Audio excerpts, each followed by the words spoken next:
थी कि ये सीज फायर पाकिस्तान ने कराया था।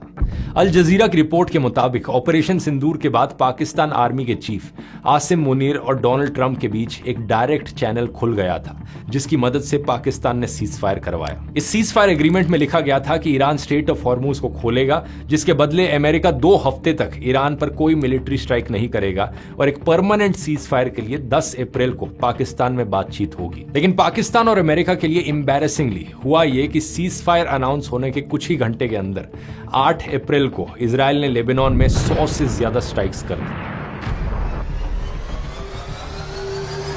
300 से ज्यादा लोग मारे गए।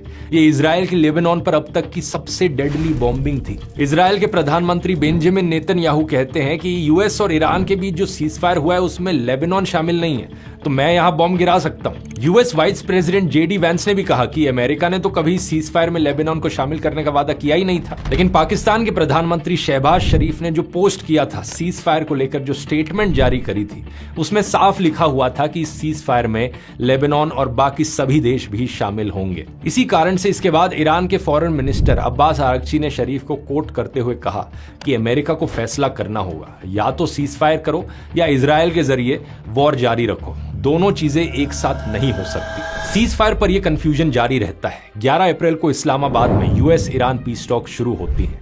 दोनों साइड्स के बीच 21 घंटे तक बातचीत चली, जिसमें ईरान ने 10 पॉइंट पीस प्रपोजल रखा। इसमें ईरान की डिमांड्स थी कि उस पर लगी सारी सैंक्शंस हटा दी जाए, स्ट्रेट ऑफ हॉर्मुज पर ईरान का कंट्रोल रिकॉग्नाइज किया जाए और यूएस फोर्सेस मिडल ईस्ट से विड्रॉ कर लें, और सबसे इंपॉर्टेंट, ईरान के यूरेनियम एनरिचमेंट के राइट को एक्सेप्ट किया जाए। ट्रंप के मुताबिक ज्यादातर पॉइंट्स पर सहमति बन गई थी, लेकिन वो पॉइंट जो सबसे ज्यादा मैटर करता था, न्यूक्लियर पावर को लेकर, उस पर सहमति नहीं बनी थी। 12 अप्रैल की सुबह यूएस डेलीगेशन को हेड कर रहे जेडी वैंस अनाउंस करते हैं एग्रीमेंट नहीं हो पाया। न्यूयॉर्क टाइम्स के मुताबिक अमेरिका चाहता था कि ईरान 20 साल तक अपनी सारी न्यूक्लियर एक्टिविटी को सस्पेंड कर दे, लेकिन ईरान सिर्फ 5 साल तक न्यूक्लियर एक्टिविटी सस्पेंड करने को तैयार था। पीस टॉक्स फेल होने के तुरंत बाद ट्रंप ने अनाउंस किया कि यूएस नेवी अब ईरानियन पोर्ट्स का कंप्लीट ब्लॉकेड शुरू करेगी। अब यहां पर एक स्ट्रेट ऑफ हॉर्मुज पर 2-2 ब्लॉकेड्स लग गए थे। ईरान हॉर्मुज को बंद करने के बाद भी चाइना जैसी अपनी फ्रेंडली कंट्रीज का ऑयल यहां से पास होने दे रहा था। लेकिन अब इस अमेरिकन ब्लॉकेड के जरिए अमेरिका चाहता था कि चाइनीज शिप्स भी पास ना कर पाए।